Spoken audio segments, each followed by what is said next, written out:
Hello student, last video में हम लोगों ने एथिल ब्रोमाइड की प्रयोगशाला विधि पढ़ी थी, जिसमें प्रयोगशाला में एथिल ब्रोमाइड कैसे बनाया जाता है एथिल अल्कोहल के द्वारा।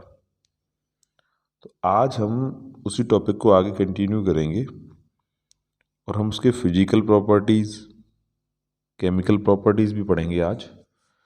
तो स्टार्ट करते हैं वीडियो को। जैसे एथिल ब्रोमाइड का सूत्र है C2H5Br। एक बार रिवीजन कर लेते हैं प्रयोगशाला विधि। तो प्रयोगशाला विधि, प्रयोगशाला विधि कौन सी थी, किसके द्वारा बनाते थे हम लोग प्रयोगशाला में? एथिल अल्कोहल के द्वारा। सूत्र होता है C2H5OH। एथिल अल्कोहल द्वारा एथिल ब्रोमाइड बनाना। तो प्रयोगशाला में एथिल अल्कोहल एक रेड फास्फोरस और Br2 के द्वारा भी बनाया जाता है। तो एथिल अल्कोहल की जो रिएक्शन थी वो 2 स्टेप में होती थी। पहला स्टेप होता था, हम लेते थे KBr, पोटेशियम ब्रोमाइड, और इसकी क्रिया कराते थे शांत सल्फ्यूरिक अम्ल से, यानी HHSO4। यहाँ से निकल जाता था आपका HBr, ये, और उत्पाद हमारा बनता था HBr plus KHSO4। Second step में हम लोग क्या करते थे, एथिल अल्कोहल लेते थे C2H5OH, और ये जो HBr बना था इससे क्रिया कराते थे HBr से। HBr निकलता क्या था, यहाँ से OH और यहाँ से H, ये निकलता था, और उत्पाद बनता था C2H5Br, एथिल ब्रोमाइड। और क्या निकल जाता था इसमें? जल, HOH या फिर H2O लिख दो, H2O, जल निकल। अगर मैं इन दोनों रिएक्शन को जोड़ देता हूँ तो मैं देखता हूँ कि HBr से HBr कैंसिल आउट, कट जाएगा। बचेगा क्या? बचेगा C2H5OH। इधर क्या बचेगा? KBr।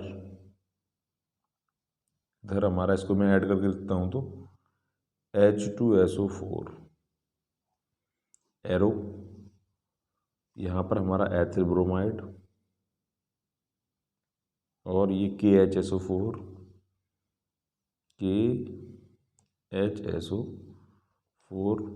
और उसके साथ क्या बनता था? जल बचा, जल, H2O। तो ये रिएक्शन हुई कंप्लीट। अब चाहो आप एक रिएक्शन याद कर लो, C2H5OH, KBr, H2SO4 और C2H5Br, यानी ethyl bromide, potassium hydrogen sulphate, और जल निकल जाएगा। ये आप अगर दोनों रिएक्शन याद कर सकते हो तो आप KBr और दोनों रिएक्शन लिखो, दोनों को जोड़ के लिखो जो ज़्यादा। ये प्रयोगशाला विधि है। प्रयोगशाला में एथिल अल्कोहल के द्वारा हम क्या बनाएंगे? प्रयोगशाला विधि में C2H5Br। दूसरी प्रयोगशाला विधि है रेड फास्फोरस के साथ, ये इंपॉर्टेंट है, तो हम इसका पढ़ चुके हैं लास्ट वीडियो में, रिवीजन हमने करा इसका।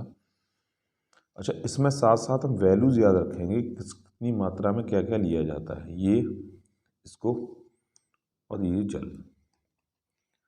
तो ये लास्ट वीडियो में मैंने लिखा था इसके बारे में, लेकिन फिर हम दोबारा रिवीजन कर रहे हैं तो एक बार देख लेते हैं। एथिल अल्कोहल की मात्रा हम लोग लेते हैं 20 ml। हो सकता है अलग दूसरी बुकों में अलग अलग रेशियो दिया गया हो। KBr 50 ग्राम, सल्फ्यूरिक अम्ल भी 50 ग्राम, और 40 ml,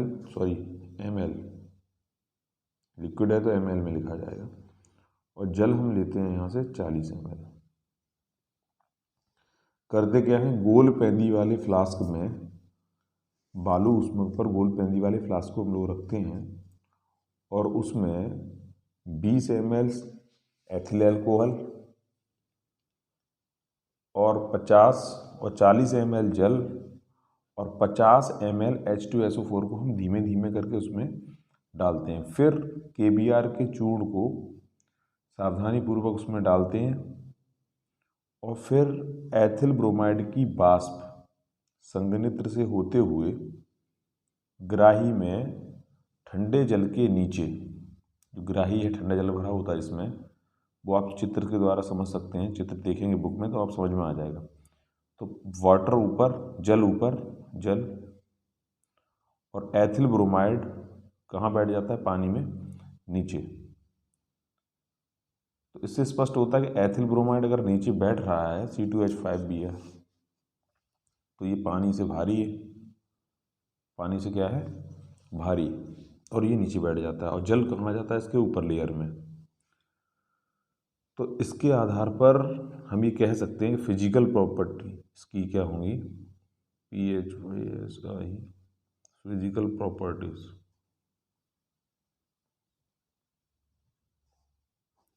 फिजिकल प्रॉपर्टीज इन भौतिक गुण, भौतिक गुण, भौतिक गुण। कौन कौन से भौतिक गुण हमें पढ़ने हैं? नंबर 1, जैसा कि हम यहाँ पे स्ट्रक्चर में देख चुके हैं कि एथिल ब्रोमाइड क्या होता है, जो बनता है तो ग्राही में नीचे बैठ जाता है तेली पदार्थ की तरह, जैसे ऑयल बैठ जाता है नीचे, ऑयल की तरह, ऑयल मतलब गाढ़े तेल की तरह नीचे बैठ जाता है एथिल ब्रोमाइड। तो नंबर 1 ये है, यह कौन, एथिल ब्रोमाइड जल से भारी होता है, जल से भारी होता है, भारी होता है। बहुत आसान पॉइंट मैं लिख रहा हूँ, आराम से याद हो जाएंगे। नंबर 2 ये है, जल में अविलेय, जल में अविलेय परंतु कार्बनिक, कार्बनिक विलायकों में, विलायकों में विलय होता है। कार्बनिक विलायकों में क्या होता है, विलय होता है, जैसे ईथर, एल्कोहल, एसीटोन आदि में। नंबर 3 पे हम लोग लिखेंगे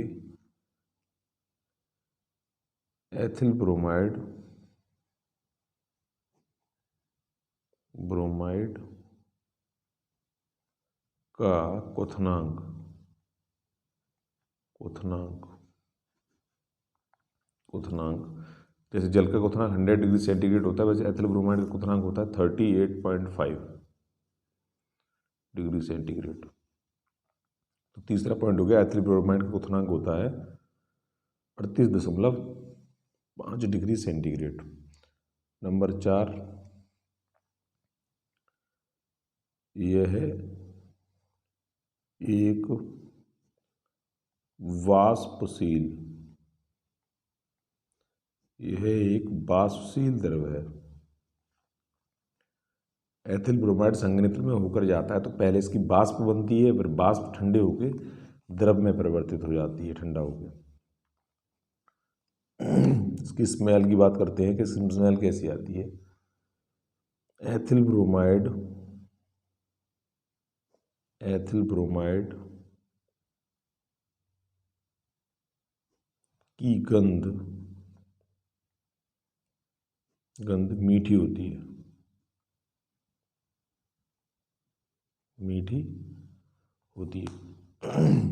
तो भौतिक गुण हमारे कितने हो गए, 5। यह जल से भारी होता है, जल में अम्लीय है परंतु कार्बनिक विलायक, जैसे ईथर, एल्कोहल, एसीटोन, बेंजीन आदि में क्या हो जाता है, विलय घुल जाता है।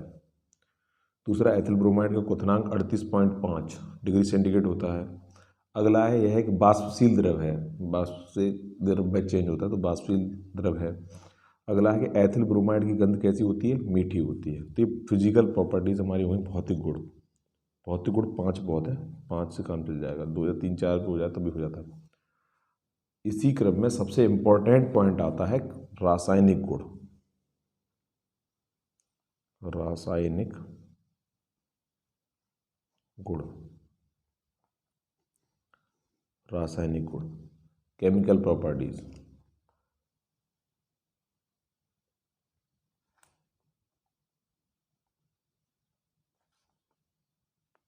केमिकल प्रॉपर्टीज कौन कौन सी, अब देखते हैं इसमें। सबसे इम्पोर्टेंट है इसमें नंबर 1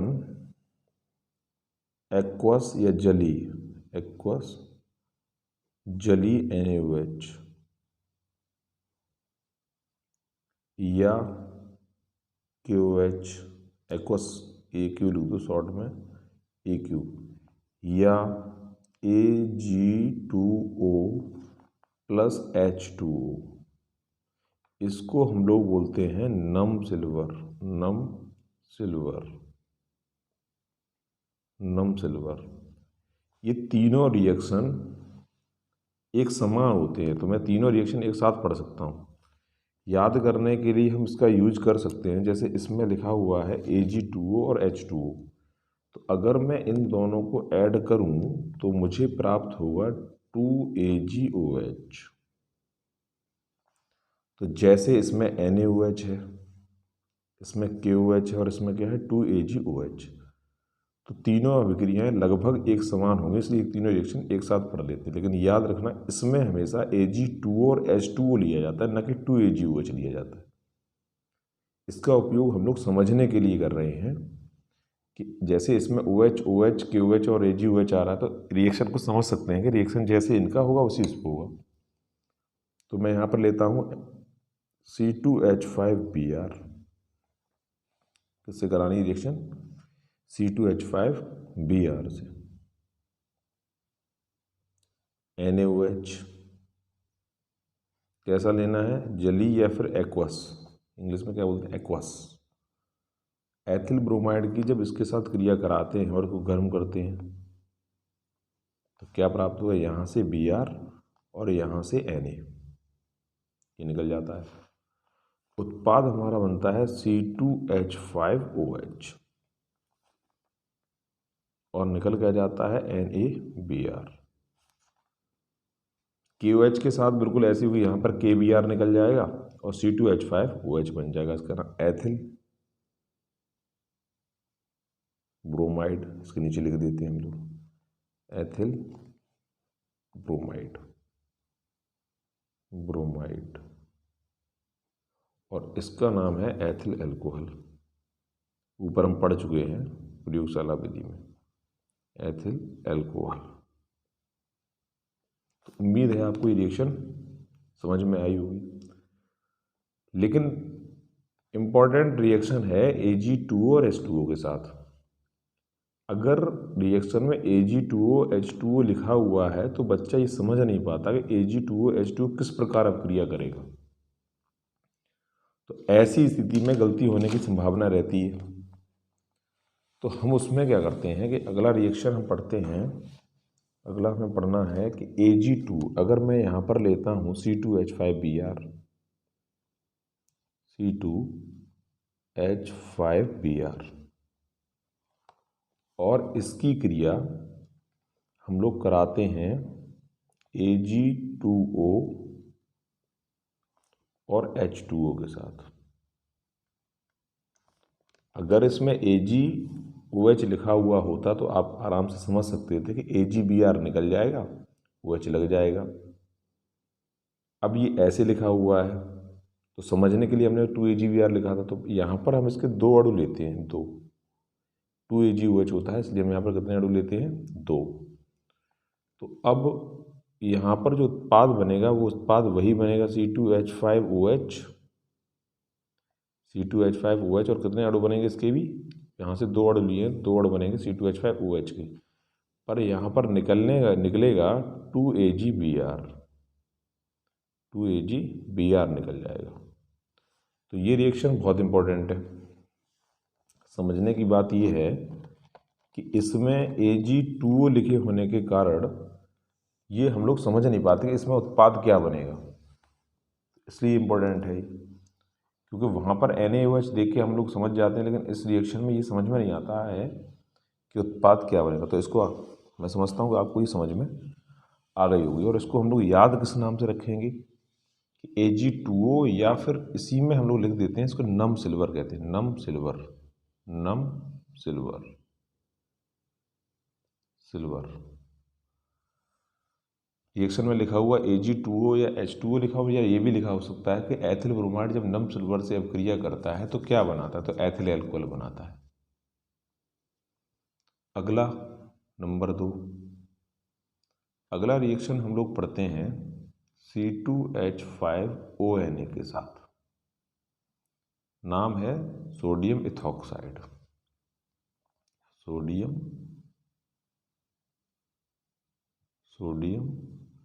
इथॉक्साइड,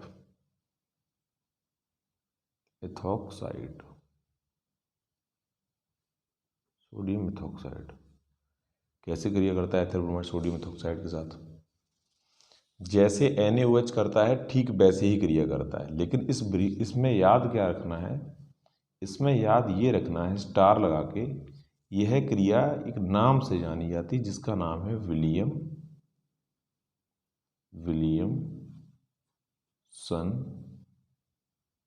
संश्लेषण।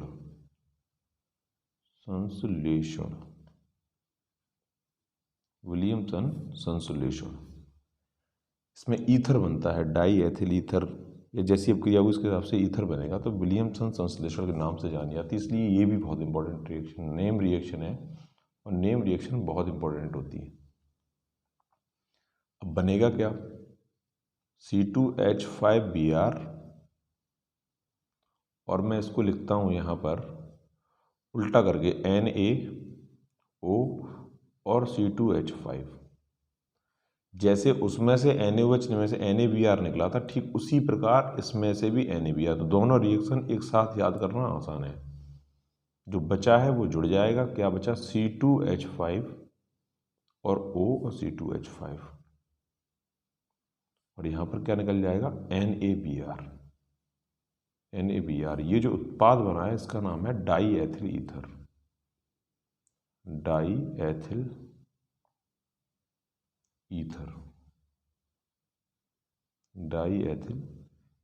तो याद रखने वाली बात इसमें ये है, सोडियम इथॉक्साइड के साथ जब क्रिया कराते हैं तो डाई एथिल ईथर बनता है। इस अपक्रिया को हम किस नाम से जानते हैं, विलियमसन संश्लेषण के नाम से जानते हैं। तो नेम रिएक्शन के आधार पर भी ये पूछी जा सकती है, नेम रिएक्शन है इसलिए बहुत इंपॉर्टेंट है।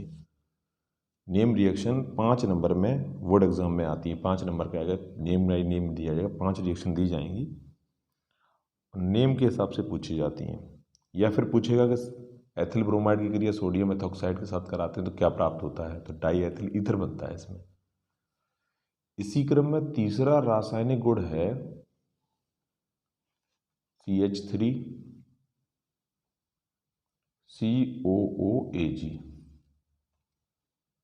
Silver acetate.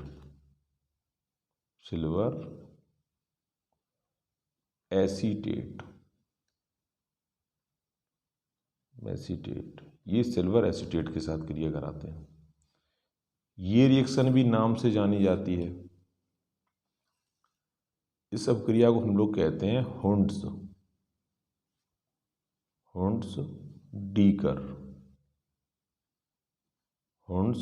डीकर अभिक्रिया।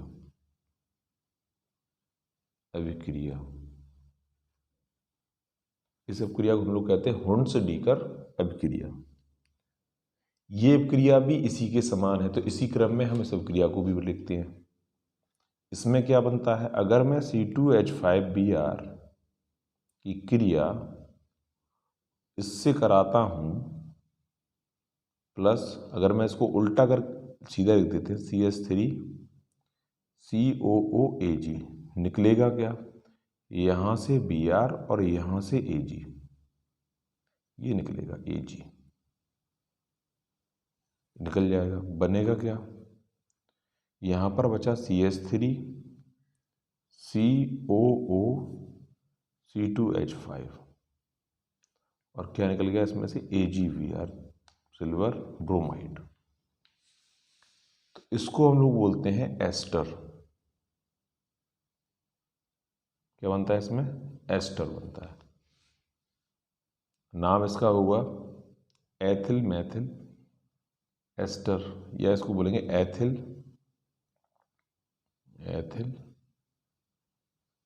और इसको हम लोग बोलते हैं एसीटेट। एसीटेट, तो इसका नाम हो जाएगा एथिल एसीटेट। जब सिल्वर एसीटेट से इसकी क्रिया कराएंगे तो इसमें बनता है एस्टर, और एस्टर ये इंपॉर्टेंट है, यहाँ डाई एथिल ईथर बनता था, इसमें एस्टर बनता है। तो एस्टर बनने के नाते ये क्रिया भी बहुत इंपॉर्टेंट है, ये बहुत महत्वपूर्ण है, जो उत्पाद बन रहे हैं बहुत इंपॉर्टेंट प्रोडक्ट हैं। तो इस आधार पर एस्टर बनता है सब क्रिया में, और इस सब ये भी नेम रिएक्शन है, नेम से जानी जाती है, हुंड्स डीकर अपक्रिया। ऊपर वाला नेम रिएक्शन नहीं था, यहाँ याद रखना कि नम सिल्वर के साथ क्रिया हुई, यहाँ पर याद रखना है विलियमसन संश्लेषण कहते हैं, किससे कराते हैं, सोडियम एथॉक्साइड से। बनता क्या है, डाई एथिल ईथर, और NaBr निकल जाता है। तीसरी रिएक्शन में हमने क्या पढ़ा कि एथिल ब्रोमाइड की क्रिया अगर हम सिल्वर एसीटेट के साथ कराते हैं तो क्या बनता है, एस्टर, और AgBr इसमें निकल जाता है। ये भी इंपॉर्टेंट रिएक्शन है, इंपॉर्टेंट केमिकल प्रॉपर्टी। हम इसकी भाषा आप अपने आप लिख सकते हो। एथिल ब्रोमाइड की क्रिया जब सिल्वर एसीटेट के साथ कराते हैं तो इसमें एस्टर बनता है या एथिल एसीटेट बनता है, और AgBr निकल जाता है। इस अपक्रिया को हम हुंड्स डीकर अपक्रिया के नाम से जानते हैं। अगला नेक्स्ट नंबर 4 पे हम लोग पढ़ते हैं। नंबर 4 पे 2Na के साथ अपक्रिया, सोडियम के साथ, मैं लिख सकता हूँ सोडियम, किसके साथ करिएंगे, सोडियम के साथ। किसकी प्रेजेंस में होगी, ड्राई ईथर की प्रेजेंस में, ड्राई ईथर, शुष्क ईथर की उपस्थिति में क्रिया कराएंगे, किसकी, 2Na की। इसमें क्या हुआ 2Na का, इस अपक्रिया में हम लोग क्या करते हैं, समझने के लिए एक लाइन में लिख सकते हैं, लेकिन हम इसमें इसको ऐसे लिखेंगे जैसे C2H5Br और बीच में Na 2Na ऐसे, और यहाँ पर हम क्या करेंगे, Br आगे और C2H5 को पीछे ऐसे लिखेंगे पलट कर। ऐसे लिखने से अपक्रिया याद करने में थोड़ा आसान रहता है, तो इसलिए हम ऐसे लिखते हैं। निकलेगा क्या, यहाँ पर 2 Na है, 2 Br इसके साथ निकल जाएंगे ऐसे, और उत्पाद क्या बनेगा, बचा क्या, C2H5 इधर बचा ये, और C2H5 इधर बचा, सिंगल बॉन्ड C2H5, और निकल गया 2NaBr। तो इसको मैं इकट्ठा करके अगर लिखता हूं तो क्या बनेगा, ये C4H10, इसका नाम है ब्यूटेन। क्या नाम है इसका, ब्यूटेन। ब्यूटेन बनता है। इस अपक्रिया को भी हम लोग जानते हैं वुड्स अपक्रिया के नाम से। ये याद, नेम रिएक्शन याद करना बहुत जरूरी है, किस रिएक्शन को किस नाम से हम लोग जानते हैं। इसको हम जानते हैं विलियम संश्लेषण के नाम से, कराते किससे हैं, सोडियम मेथॉक्साइड से। इसको जानते हैं हुंड्स डीकर के नाम से, कराते हैं सिल्वर एसीटेट से। इसको जानते हैं सोडियम से, कराते हैं ड्राई ईथर की उपस्थिति में, शुष्क ईथर। ये यहाँ लगा दो ड्राई ईथर, यहाँ लिखा जाएगा एरो के ऊपर। तो इसमें क्या बनता है, ब्यूटेन। दोनों एल्किल समूह जुड़ जाते हैं, निम्न एल्केन से उच्च एल्केन बनती हैं इसके थ्रू, तो यहाँ NaBr निकल जाता था। इस अपक्रिया को हम लोग बोलते हैं वुड्स रिएक्शन, वुड्स अभिक्रिया।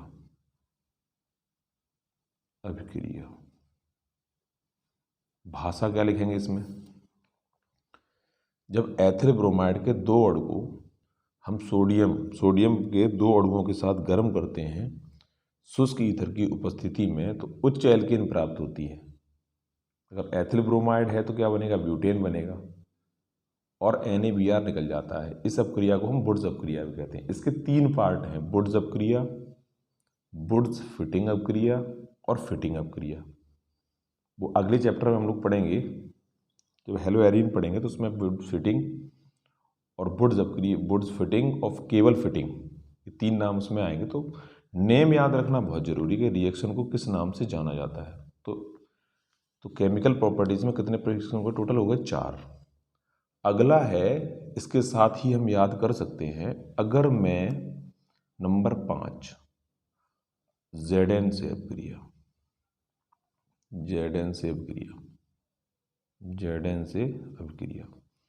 अगर मैं Zn से क्रिया करा दूं एथिल ब्रोमाइड की, मैं यहाँ पर लेता हूँ C2H5 Br। जैसा इसको लिखा है सेम ऐसा इसको लिखेंगे और साथ साथ दोनों रिएक्शन पढ़ेंगे तो याद करने में बहुत आसानी रहेगी।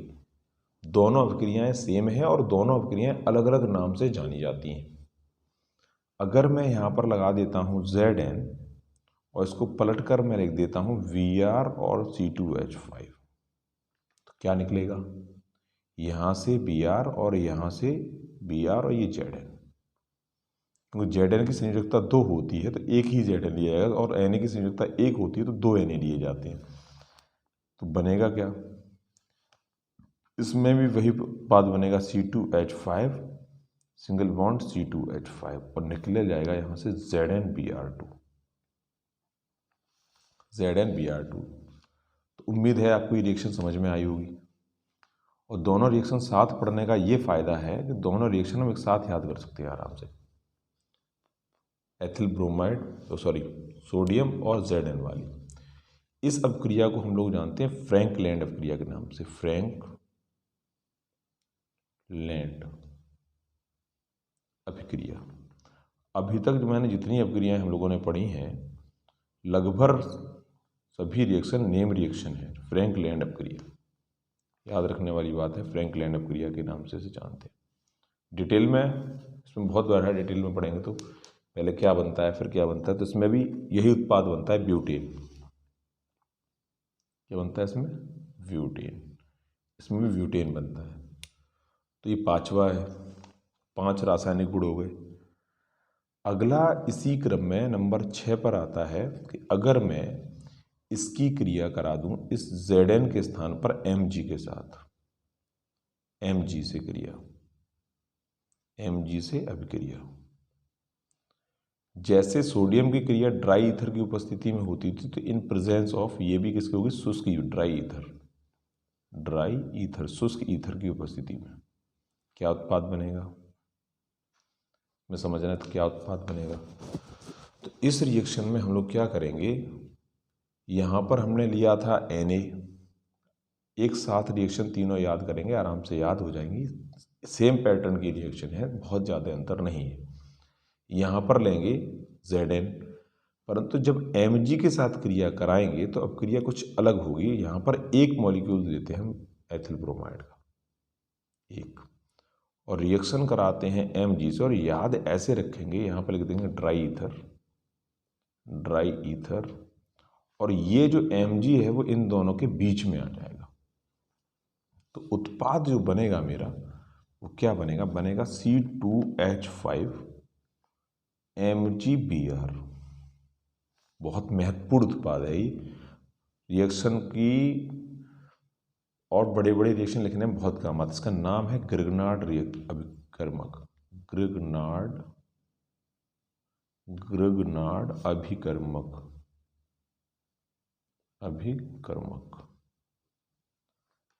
अभिकर्मक। तो तीनों रिएक्शंस एक साथ याद करने में हमारे लिए क्या है? बहुत आसान है, हम याद कर सकते हैं। तीनों रिएक्शन याद हमें आराम से हो जाएंगी। तो एक बार नज़र डालते हैं हम शुरू से। हमने क्या पढ़ा? हमने यहाँ से स्टार्ट करा था कि प्रयोगशाला विधि, ये रिवीजन करी हमने। प्रयोगशाला विधि क्या थी? सबसे पहले हमने KBr के साथ रिएक्शन कराई और HSS4 से क्रिया कराई तो HBr बना, HBr के साथ KHSO4 निकल गया। C2 एथिल अल्कोहल लिया, एथिल अल्कोहल में HBr कट गया तो C2H5Br बना और जल निकल गया। इनको मैंने ऐड करा तो C2H5OH और KBr और H2SO4 और एथिल ब्रोमाइड और KHSO4 और जल निकल गया यहाँ से। तो उम्मीद है आपको समझ में आया होगा। उसके बाद इसकी भाषा लिखने के लिए हम क्या करेंगे? इसकी क्वांटिटी याद कर लेते हैं यहीं रिएक्शन के साथ, तो उसके आधार पर हम भाषा ले सकते हैं। चित्र आपको बुक से बनाना है। 20 ml एथिल अल्कोहल, KBr 50 ग्राम। ये क्वांटिटी अलग अलग बुक में अलग भी हो सकती हैं। तो एथिल ब्रोमाइड ग्राही में कहाँ इकट्ठा हो जाएगा? जल के नीचे। जल से भारी होता है तो जल के नीचे इकट्ठा हो जाएगा। उसके बाद हमने क्या पढ़ा? फिजिकल प्रॉपर्टीज़ यानी भौतिक गुण। कौन कौन से भौतिक गुण हैं? एथिल ब्रोमाइड के नीचे बैठा था तो सही, जल से भारी होता है, पहला प्रभाव हो गया। दूसरा हो गया जल में विलेय है परंतु कार्बनिक ग्लाइकों में अविलेय है। जल में अविलेय है, कार्बनिक ग्लाइकों में विलेय है।